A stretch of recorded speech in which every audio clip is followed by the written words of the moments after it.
त्यामध्ये समस्या कुठल्या आहेत, अर्थात एखादा विषय विद्यार्थ्यांना कशा प्रकारे कठीण जातो, त्या प्रसंगी पालक कशा प्रकारे विद्यार्थ्यांना मदत करू शकते, या सगळ्या गोष्टीवर शिक्षक आणि पालक यांच्यामध्ये चर्चा होणं गरजेचं आहे.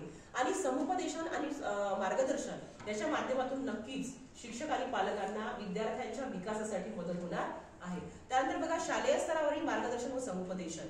शालेय व्यवस्थापनाकडे विद्यार्थ्यांचे ज्ञान, क्षमता, मूल्य आणि स्थायीभाव यांची माहिती आहे. बघा, एखादा तुम्हाला केस स्टडी माहिती आहे का? केस स्टडी माहिती आहे. यवतमाळला एक डॉक्टर आहे, ते डोळ्याचे डॉक्टर आहे. ते एक त्यांची वही ठरलेली असते आणि त्यामध्ये जर मी 10 वर्षांनी जरी गेली तरी वृषाली देशमुख नंबर जर असेल तर त्या नंबरवर माझी पूर्ण केस स्टडी असते. कुठल्या नंबरचा चष्मा होता, काय होता.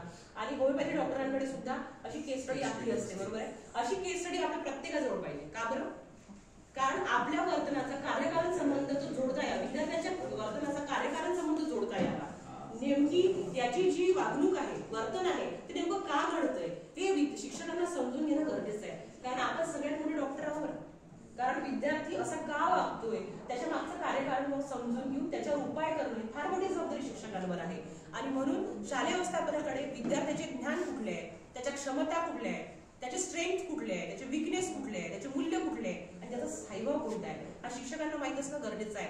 तरच तुम्ही त्याच्या वर्तनाचं काय करू शकाल, निदान करू शकाल आणि उपचार सुद्धा करू शकाल, बरोबर आहे. त्यानंतर आहे मार्गदर्शन व समुपदेशन, गुणवत्ता व निष्पत्ती. विद्यार्थी शारीरिक व मानसिक आरोग्यपूर्ण असल्याने सकारात्मक अध्ययन निष्पत्ती. मागे गेलो का आपण?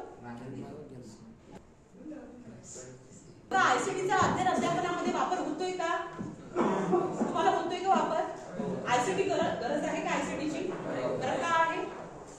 कारण अशा काही गोष्टी असतात त्या विद्यार्थ्यांना आपल्याला स्पष्टीकरण करून सांगणं गरजेच्या